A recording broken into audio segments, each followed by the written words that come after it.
Kakamega became the focus of national political attention today as thousands gathered for the Linda Mwananchi rally, a movement that has recently gained momentum across several parts of the country.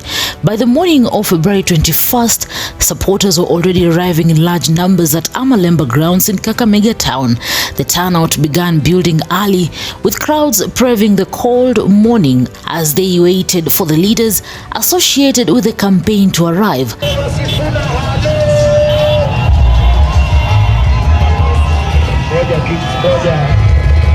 The rally forms part of a wider tour linked to figures within or aligned to the factions of the Orange Democratic Movement. Among the key leaders expected at the event are Nairobi Senator and ODM SG Edwin Sifuna, Siaya Governor James Orengo, and Embakasi East Member of Parliament Babu Owino. The messaging behind the Linda Mwananchi movement has largely centered on the cost of living, government accountability, and political developments within the opposition space. But as the crowds gathered in Kakamega, attention quickly shifted to developments happening across petrol stations in different parts of the county. Videos circulating online began showing large numbers of Boda Boda riders lining up to fuel their motorcycles ahead of the rally. In several locations, the queue stretched across multiple stations, drawing public attention and raising questions about the mobilization happening on the ground.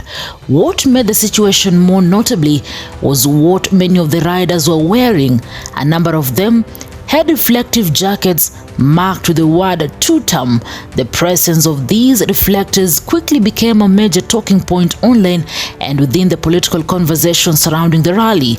In some recordings shared by witnesses and people at the stations, a few riders were heard saying they were simply fueling fast before heading to join the Linda Mwananchi rally in Kakamega town. Hapa watu wanakunywa mafuta. Watu mafuta ya bure. Lexo hapa tuko after. Huko ni sherehe. Ati TUTAM. Tutakunywa tu lakini form ni Sifuna. These added a new dimension to earlier claims circulating online, suggesting that certain groups might be mobilized either to influence or disrupt the event. However, another moment captured in some of the circulating videos has drawn even more attention. After fueling their motorcycles, some individuals were reportedly seen removing the TUTAM reflectors and burning them nearby. In other cases, the reflectors were discarded. The scenes have triggered widespread speculation about what exactly was happening, whether the riders had initially been mobilized under a different banner or whether they were choosing to distance themselves from it before heading to the rally.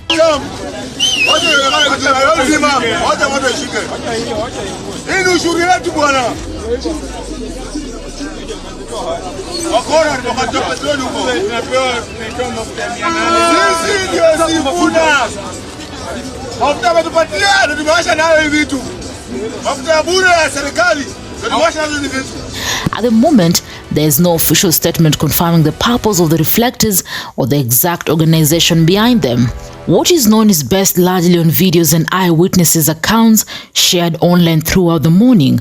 While this was happening across Kakamega County, leaders connected to the rally were making their way in the region. Despite earlier concerns and claims circulating online about possible travel disruptions, reports indicate that Edwin Sifuna and Babu Owino arrived safely through Kakamega airstrip before the rally. Their arrival energized the crowds that are already gathered at Amalemba Grounds waiting to receive them. Meanwhile, the police also addressed the situation publicly. Western Regional Police Commander Isaac Mahood stated that the authorities had not received formal notification about the rally from organizers. According to him, police only became aware of the event through social media discussions. Allegations that tomorrow we'll have a rally led by Senator Sifuna, Senator from Nairobi, and his function and his team. They want to make a rally at Amalemba. So, and that's what we go through the social media.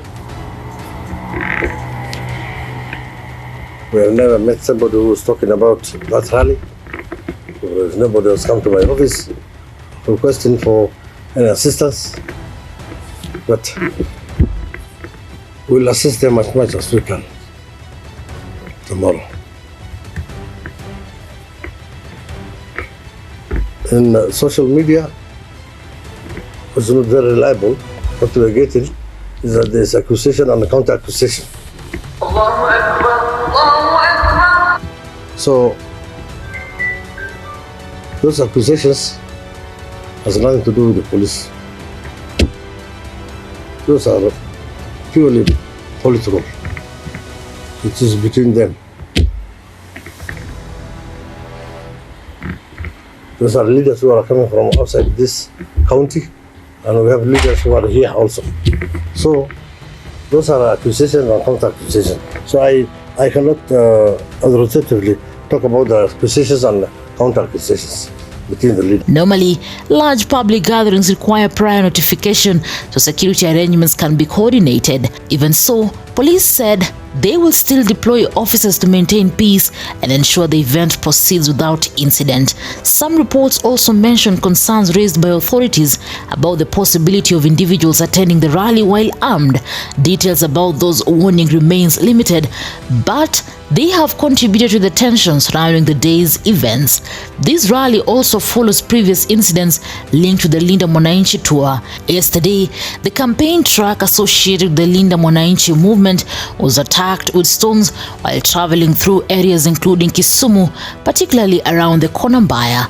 Leaders allied to the campaign have accused opponents of attempting to intimidate and disrupt the movement, including claims that certain groups of youths may have been mobilized to interfere with their activities.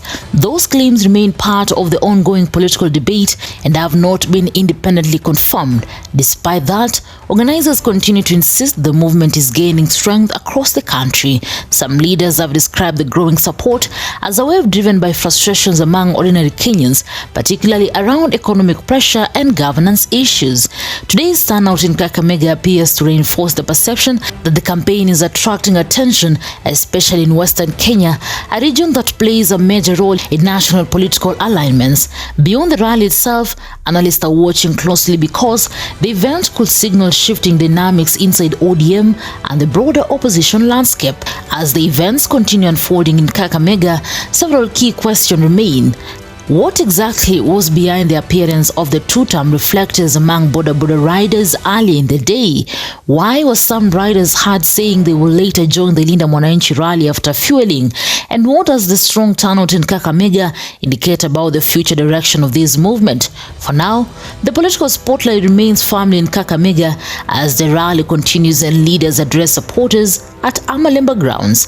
Developments are still ongoing, and the full picture of today's events is likely to become clearer as more verified information emerges. Newsroom, Maisha TV, Reader, Kering Chebet.